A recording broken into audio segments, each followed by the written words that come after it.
Okay, moving on to the tuner. I am at 98.1 FM and I have a stereo signal going in there. And there's a couple things I don't like right off the bat. Number one, signal strength meter is kind of lying a little bit. It's saying it's like a pegged signal. And even with no signal, it only drops to about half. So the signal strength meter needs to be adjusted. I am getting stereo. The dial accuracy is off because I'm right at 98.0. I should be at 98.1. That's not a huge deal. We can adjust that. Centering the channel centering meter, and again, I hope you could see some of this. I don't want to totally move the camera too much, the stand. But if I go up to here, you can see I'm not centered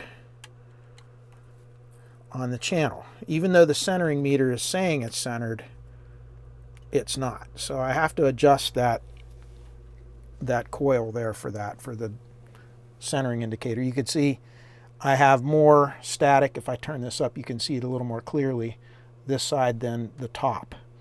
And if I bring it right on center,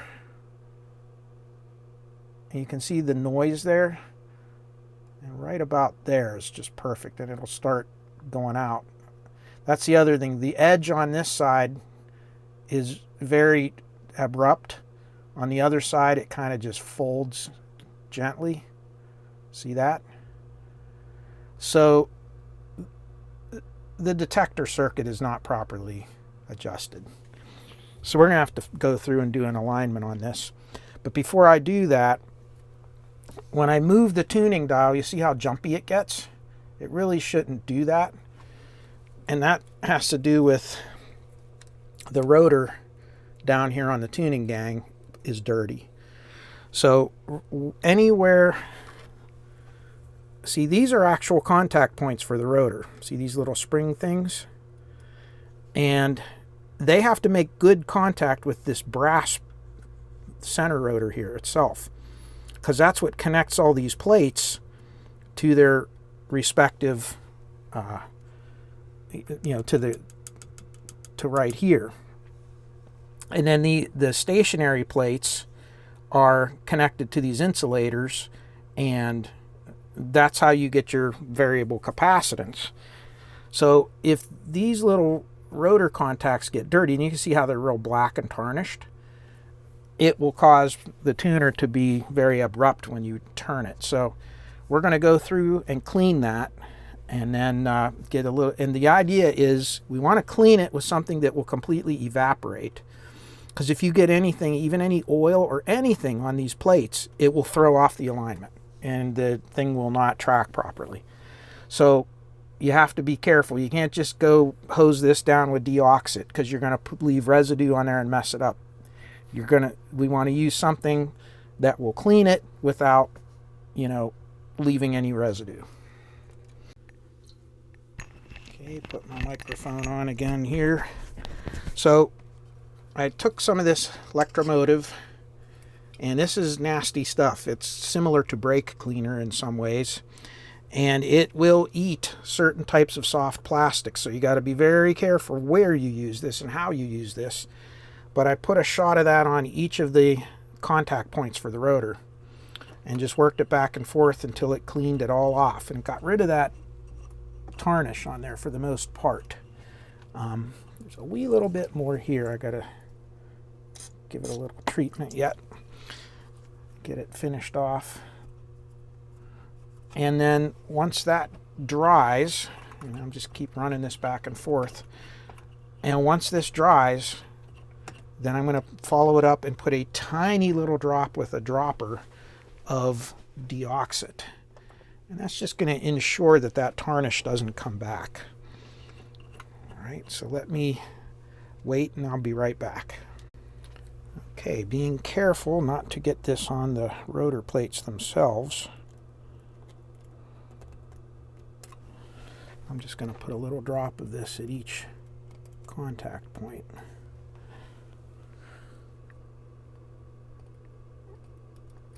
Let me get some light on the subject here so I can see a little better.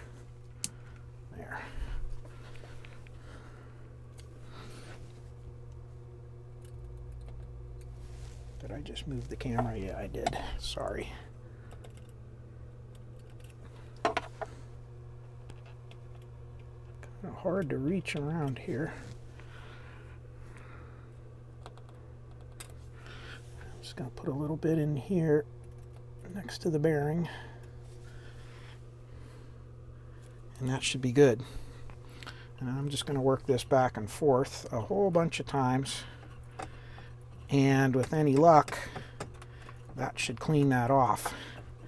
And then we just have to wait for the rest of that electromotive to evaporate. It evaporates pretty fast, but when it pulls up at the bottom there, it'll take a minute or so to go away. But okay, let's turn this back on. And let's see if we can tune this in. And it is a lot less jumpy now. It's not jumpy at all. But again, the detector circuit is definitely bad. See, here's, if I turn it to the left of the center of channel, if I turn it to the right of center of channel, see, it just drops off like a stone, like rolling off a table there. Look at that. So we are absolutely going to have to do an alignment on this tuner. Okay, this is a little different kind of setup here for doing the FM alignment. I think it's cool. So what they're saying here is they're saying the FM-IF circuit utilizes a non-turnable ceramic filter which establishes the IF band pass. No duh. To ensure symmetrical tuning and selectivity, the IF must be aligned precisely to the center of the filter band pass rather than to 10.7 megahertz as in conventional LC circuits. So what they're saying is they want us to connect a 10.7 megahertz sweep generator to VC2 and the ground lead to the chassis and set the generator output to 250 millivolts. That's a strong signal they want. And that's about all my Sencor SG80 can do with the sweep circuit. I don't have a actual sweep generator on the bench, although I have some function generators that can do swept signals, and I can also sweep with my spectrum analyzer, but we're just going to use the SG80 because it's set up and working. Now, here's the thing, is a couple things when you set these kinds of things up. They want the scope vertical input to TP1, ground lead to chassis, so there's no detector probes, there's no any kind of weird test equipment, it's just a straight up scope. Here is the printout of where you hook everything up. So here's TP1. This is the signal that you're going to see. So you're just going to see this peak like this. And they want you to connect the FM sweep generator over to here into TC2. So that's what I've done. And you really have to be careful hooking this up because this is the front end. This is the most sensitive part of the tuner. So if you don't get this just right, you will not get the waveform you're looking for in there. So what do I mean by that? Well, there's the signal. That's what it kind of should look like. Okay, you should just have that peak there. Watch what happens if I move this in the wrong place. Just by moving the probe to the wrong area. Let's just take this. I'm going to move it over here. And watch what happens. Weird things. See how it starts to fold over? See it? And we don't get a normal waveform, so that's going to distort the waveform. So the idea is you want your probes to be away from anything that's generating any kind of interference or spurious noise on the unit. So keep it back like that, and it looks real nice. Okay, now what they're going to want us to do, I'm going to make you dizzy moving the camera all over the place, is they want you to adjust T01 on the front end IF transformer for best symmetry. So that would be this slug down in here. Where are we at, Tony? Right here. So we're going to go on the tuning gang. We're going to adjust that. So that's going to be right here. Okay, and let's go up to here. I'm just going to rotate that, and you're going to see what this does. You can see how it kind of distorts its shape. You want the best symmetry, and see how I'm flattening the top out and I'm getting it to look, and I want these two shoulders to be as equal as possible without having this be too distorted. So there we go.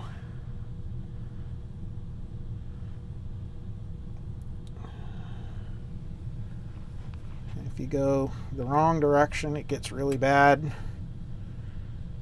Go the other direction, it gets really bad. You can see. So we want this to be nice and level. There we go. That's pretty good. Right about there. Okay. Okay, running into my first problem. So the generator connections for the detector alignment is you leave all the generator connections the same, but you drop from a minus 12 dB to a minus 20 dB, which is 100 millivolts from 250 millivolts, which I've done. That's all I did. And then you just move the scope probe from TP1 over to TP2. And what you should see, according to this, is you're adjusting your S-curve. And without any detector probes or anything, you're supposed to get an S-curve here. And for some reason, no matter what I do, I have no S-curve whatsoever. Got a flat line. So something's not right. Either the instructions are not right, or I have a problem on this tuner or something. I just don't know. So of course we were able to tune in a station, so we know that. So why am I not getting any output whatsoever on that? That's kind of strange. So I'm going to have to look into this a little more. Okay, it was that idiot thing. I had the FM mute switch turned on. And here we go. We got a nice S-curve now. Let's see, turn the intensity up a little bit so you can see it. And I don't know. I don't think we're going to have to adjust too much on that. It looks pretty good.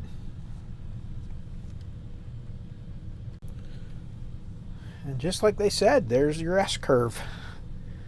So what we want to do, and it's pretty much where it needs to be, is we're going to go into this can down here, and the lower slug, so you can see there's the upper slug here, and if you go down through it, here's the lower slug. We want to adjust that first, which I've already done this one, so it's good. And you can see we want it to be, let's see if I can get in there. All right, like that. You see, you want it to be, both ends, you want them to be equal. So you want symmetry there.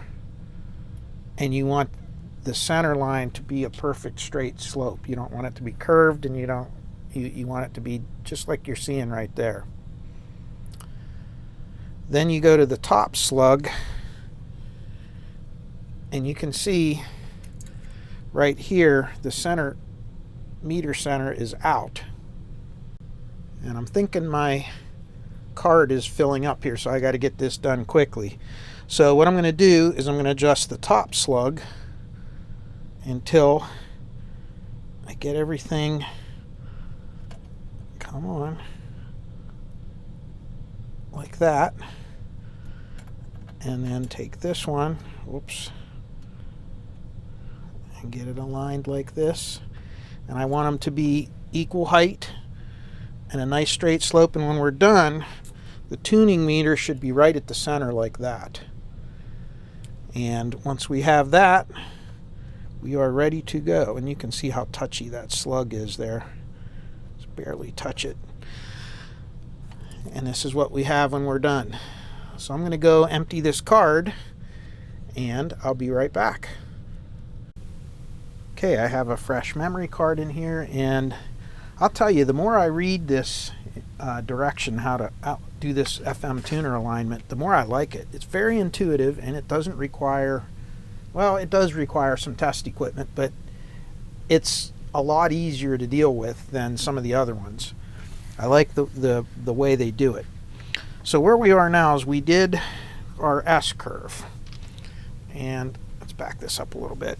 So after we do the S curve, we want to do our front end alignment, and you want to do tuning knob fully counterclockwise, and they want the dial pointer set on 0. And of course, I'm sure that's already done, and it pretty much is. So just looking down there, you just want it to be on the 0. When it hits the fully meshed, and it is, it's perfect. Okay. Then they want us to go to the 90 megahertz mark, which is right here. All right, right on 90. And they want us to set the signal generator to 90 megahertz. And spoiler alert, I've already checked this one. And essentially, we're going to center it on 90 megahertz, and then if need be, we're going to bend the little coils inside there. And I did have to tweak those a little bit, even though it says, note, it is almost unnecessary to adjust L1 through 5 in the front end. They were out a wee little bit, and that's a really fussy adjustment, because essentially what you're doing is you're going to go into here, you're going to look down in there, and you can see there's a coil here, and then there's 2 of them here and 1 of them here. And what you have to do is you have to reach down in through there with a little adjustment tool like this, and you either spread the coils further apart from one another or squeeze the coil more together. And when you're done, you should be able to get the signal to be perfectly clear. And I have a really strong signal in there right now. And you just want it to be kind of right around that area right there. And it's pretty close. And if it's off very much, then you really, you got some problems. But it's, as you can see, it's on there pretty good. Then what they're going to have you do is we're going to take our signal generator and we're going to go all the way up to 106. Like that. And we're going to tune our tuner down to 106, up to 106. And we should be right on 106. And we should have, the meter should be centered there. And you want your signal strength to be somewhere around 20 or so. Because you essentially don't want a really hard, really heavy signal on there. Just enough that you can get some static. Okay. You can see, there we go. So I have a little bit of static on there right now as it sits. And my camera is interfering with it because this signal is so small and tiny. We have to make sure we don't cause any problems here. So right about there. And you can see how I just have a little bit of signal in there jumping around. And then what we're going to do is we're going to, and I went through this as well while the camera was uploading the previous videos, and we're going to align TC4, which is the oscillator here. So this was way off. This was closer to 105.9. So I had to go here and adjust this trimmer capacitor down in here and center it right over here, and then adjust all these other ones, which is going to be the capacitors, this one, and this one, for a peak. And I will tell you, this one here and this one here, this one especially, was off by a country mile. They way off, and that's what was causing some of our weirdness, like I said earlier in the video. So now they're set, and the way they have you do that is by using the signal strength meter like this. You see I put a little just right around 20, and I'll show you if I can get everything in the shot here together. Let me see if I can get everything here. And what we're going to do is, when we adjust this, you can see how it drops. And they want you to use the signal strength meter, and you just run right through the peak, and right there it is. Then we go to this one, and this was the one that was way out, and you can see I have it perfectly peaked now. It was way down, and then this last one was pretty much on. I didn't have to do anything to it. You can see we just peak that out the same,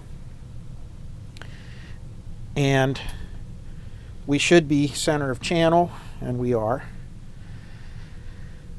Then what they have you do is go to a position of non-interference somewhere around 100 megahertz. Okay, and they just want something in the middle where there's not going to be any kind of radio station interfering with us.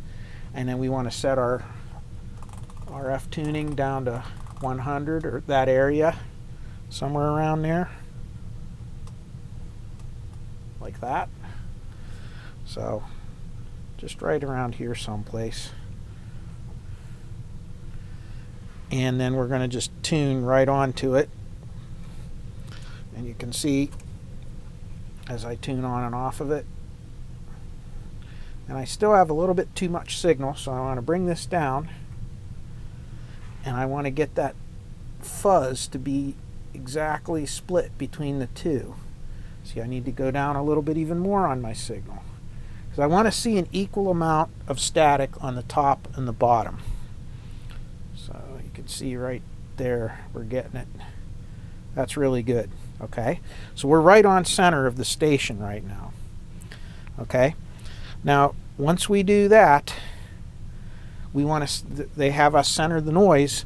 Then we're going to go in and we're going to do our fine tuning on the right here on the center channel. And what they want us to do is we're going to center it.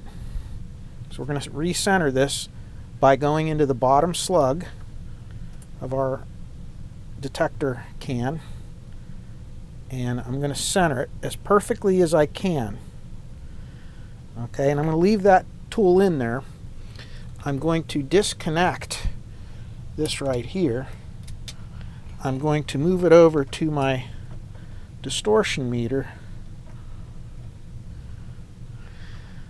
and with about a nice strong signal on there, like about 20% on your signal strength meter, you should have somewhere around a 20% or 0.2% THD. You can see what they're saying, just like typically THD is around 0.2%.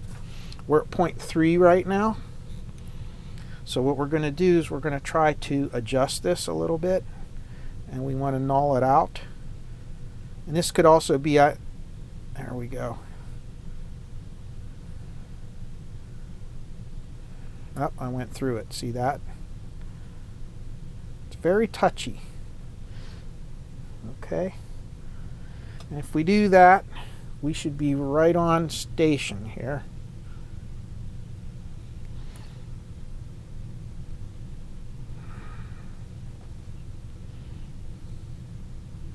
Whoop.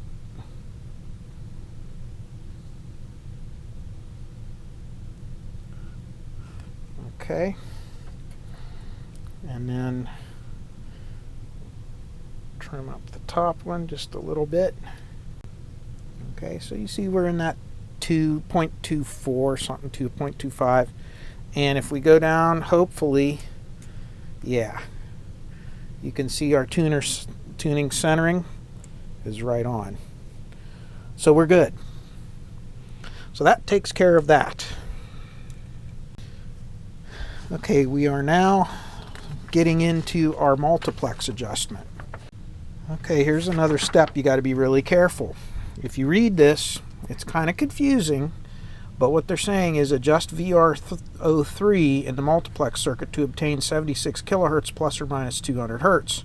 See figure 4 for the sawtooth waveform. So if you look figure 4, they're showing you down here the sawtooth waveform, and it's 76 kilohertz. But more importantly, connect a buffer amp of a high input impedance over 500 kilo ohm to TP3 and then to the frequency counter through a 220K resistor. So what they're saying is you need a frequency counter that has a high impedance input. Now, my HP 5384A has a 1 megahertz or a 1 mega ohm input, so it's good. However, you still need that 220K resistor. So I have that down here. See how it's wired? Now let's just pretend that resistor is not in there. Let's ignore it. Let's just connect it directly to the test point. Okay, so now I'm right on the test point. And if you look at the frequency counter, let's get that out of the way so you can see it. I don't know if you can read it at this angle. Let me adjust the camera. You can see it's way off, right? We're at 64 kilohertz, so I should probably adjust that, shouldn't I? Now watch what happens when I move my probe directly from the test point to that other side of that 220K resistor. Now watch what happens.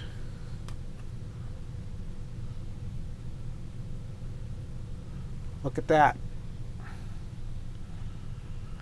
So as you can see, it's very important that you follow the instructions, or it could lead you down a rabbit hole. Okay, I'm repeating this clip because I didn't record it the last time. So what we're going to do is we're going to set the pilot tone cancel filter. So every multiplex signal, anytime you have FM stereo, the way that a tuner knows that it is a stereo signal is that mixed in with the actual broadcast, they have a 19 kilohertz tone. They call that the pilot tone. And audio cuts off on regular FM stereo at about 15 kilohertz. So it's really not full fidelity, you know, from 20 hertz to 20 kilohertz. And so 19 kilohertz is above the audible range for FM stereo. So that's why they picked that tone. Now the other thing is that carrier supplies not only a pilot to tell it that there's an FM stereo multiplex signal there, but it also provides the frequency and phasing information that you need to decode that into a stereo signal. The problem is 19 kilohertz is technically audible by the human ear. And if that tone were to pass through to the audio amplifier, some of you, not me, some of you folks with good ears would actually be able to hear the 19 kilohertz tone. In addition to that, it can mix with other frequencies and make lower frequencies that you can hear. So what they do is there's a special filter circuit, and you adjust it to basically filter out that notch of frequencies, that 19 kilohertz. And if you don't get it dead on, you could hear some weird background whining and noise and things. So that's what we're doing. So essentially all you're going to do is you need an FM stereo signal generator that can generate an RF signal with multiplex, which I have. So that's why we're using the SG80. You want to broadcast only the pilot tone. In other words, the only modulation that is riding on that FM station right now, I'm tuned into about a 100 megahertz, is the 19 kilohertz. And the idea is I don't want any output from my audio. That's the name of the game. We want to adjust this pot right here with that 19 kilohertz tone being carried on the FM station, we want to minimize the background noise. So they have you, if you look at the instructions, what they tell you to do is to set the generator to a 19 kilohertz tone and into the FM antenna terminals. Position it somewhere around 100 megahertz. They want it kind of center of the band. Connect your scope to an output. Okay. Now, it's very hard to see the pilot signal on a scope because the scope has a lot of noise when you're looking at millivolts. So we're not going to do that. We're going to use a very sensitive voltmeter, and we're going to adjust VR04. And you're going to see, if you look right here, okay, we have the Keithley 2015 set to millivolts AC, and it does a really good job of this. And you can see there's about 6 millivolts at the record output jacks that's coming from the tuner. And what we want to do is we're going to adjust that pot now to minimize that, see if we can get it. It might be already set, but that's the wrong way. See that? And you can see that pilot tone actually shows up in the audio because we're looking at the record out jacks. This was off a good bit.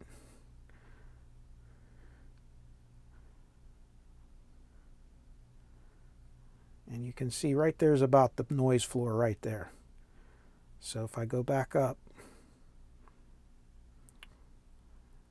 right about there. What a big difference. And then when we listen to the audio, when I turn it up, you can see I'll turn this up and I'll hold the microphone. You'll just hear that tiny little amount of hiss in the background. That's all you should hear. Now that we have our pilot cancel set, we're going to do our stereo separation. So in order to do this, now we're going to put a 1 kilohertz modulation on there. And now that we have an audio signal, look how wacky this all is now. So the first thing we have to do is change the sensitivity of the scope, okay? And we're going to have to go like this, and we're going to have to go back to alternate. And now we have a good signal, okay? So setting up your scope is very important. You can see how quick it is on these old analog scopes. That's why I like using an analog scope for this. If you're using a digital scope, you can do all this, but you kind of have to deal with aliasing and sample rate and things like that. You don't have to mess with that on this. It just kind of works. Okay, so I'm going to go to my right signal only, and the idea is my left channel should be totally flat, and it is pretty close. We never touched this yet, but, and if I adjust, what is this, R05,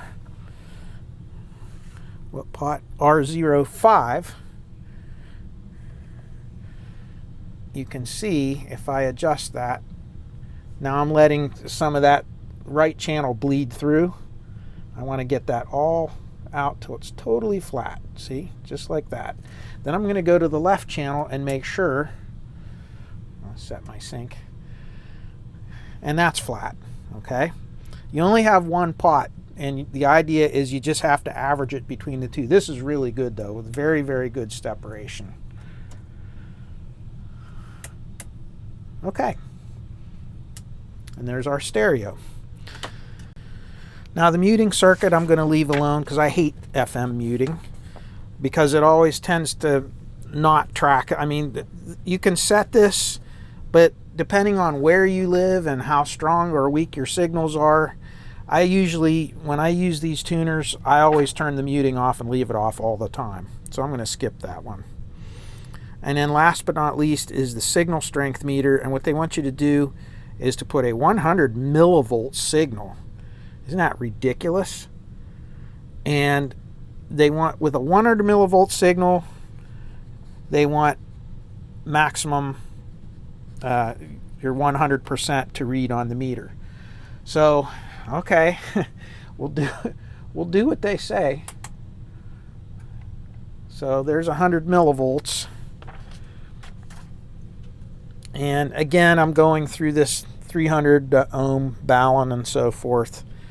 But if you look down here, the meter is pretty much on 100%. And if I adjust that, and they're saying VRO2, and I adjust that pot, you can see it'll peg the meter or it'll go lower. I want it to be right on 100% with that signal, and that's a pretty hot signal on there. And as I start going down in signal strength, it should drop pretty substantially there. And you can see when I'm at about 10%, I still have a pretty decent signal. See there? It's, you know, an intelligible signal, I should say, with a lot of static on it. And if I go up to about 40%, okay, and we can just go down until, even down to about 30% right there, I have a pretty good looking signal. And that's with stereo. So there you have it. FM tuner is aligned. Okay, so FM alignment is done. We're now over to the AM, and it's only 3 short steps.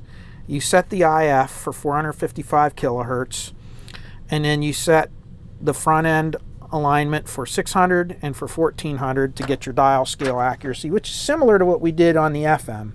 So really, I don't see a purpose to do this on camera. You've seen it a million times. Anybody that does AM radio alignment, very simple. That's all there is to it. So the tuner is aligned. Okay, question is, will it tune?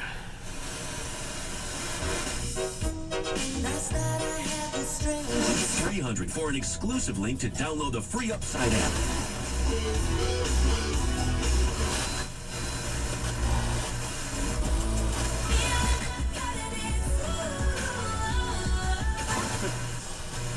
Again, I get lousy reception here at the bottom of the hill, but man, this thing's really actually doing very well.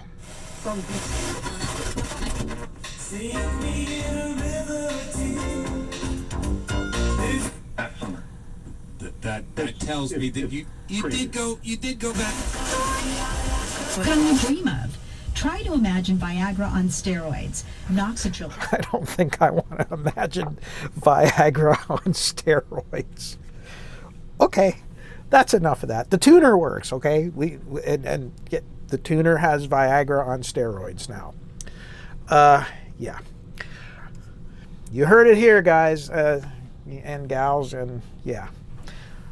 Okay, tuner is set.